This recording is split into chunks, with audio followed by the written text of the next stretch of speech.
Dad, how many times are you going to do this before you get your diabetes under control? I worry every time the hospital calls. Is this the last time? Like, what's going on? It was just a little high, and it only happens every once in a while.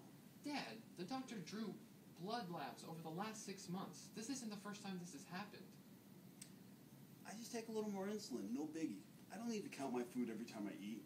You can't just increase your insulin dose whenever you feel like it or when you've eaten too much. You're not a doctor. That's what it's for, to decrease my blood sugar. That doesn't mean you can eat whatever you want and just up your dose. Come on, Dad, you're not a doctor. Then what should we do? Who should we talk to? Hi, Mr. Martello. Hi, Jerry. I'm your nurse. I brought your lunch tray, and how are you today? Oh, just having a discussion with my son. Do you know anything about diabetes? I may know a thing or two. I'm a diabetic educator, and I thought I would bring this to you and talk to you about living with diabetes, especially your diet. How can I help? Great. Can you tell him that he can't just up his insulin dose whenever he feels like it? Your son is right. You need to count your carbs and pay attention to what you're eating, as well as change your eating habits to incorporate your low-carb foods. Well, I've never been sick. I'm a healthy, strong Italian. I'm as healthy as they come. I don't understand why I need to change my eating habits. Well, you know what? Your body does not produce the proper amount of insulin, so that carbohydrates, which get broken down into sugars, could be absorbed by your muscles. It is bad to chase after a high blood sugar with too much insulin, that you could potentially become hypoglycemic, which is low blood sugar. What we need to do is come up with a balance, and you need to control your blood sugar with diet and exercise. I'm Italian. I live off of pasta.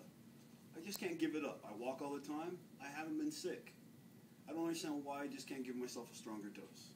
But if you keep giving yourself higher doses of insulin without controlling your blood sugar through diet and exercise, you could die, lose your legs, lose your eyesight, or have other complications.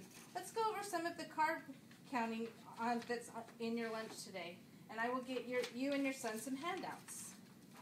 Okay, what do we have here? Haha, pasta, yes. Finally someone understands me.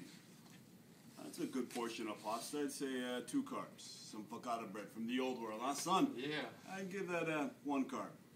The cottage cheese, that's a freebie. I don't want to worry about that. And the salad, that's also free. I'd say total, I'd say that's 3 carbs. Okay, let's go over this one thing. You think that this has how many carbs? Maybe 2. Okay, how much do you think this is? That's like a cup of pasta. Okay, this is 2 cups of pasta. Get out of here. This is 2 cups of pasta. Wow. Okay, so this is going to have 84 grams of carbs.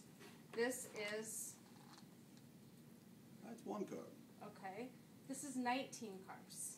19 grams? 19 grams of carbs. So it's like 1.5, huh? Yes. Okay. Then this is a cup of salad. So that's good though, huh? Right. Salad is good, green leafy vegetables, and you're mixing up the green and the pasta, and you're balancing your meal. The cottage cheese, I mean, that's good, huh? Huh, Nick? I don't know, Dad. Let's pay attention. Okay. The cottage cheese that you love to eat has 5 grams of carbs.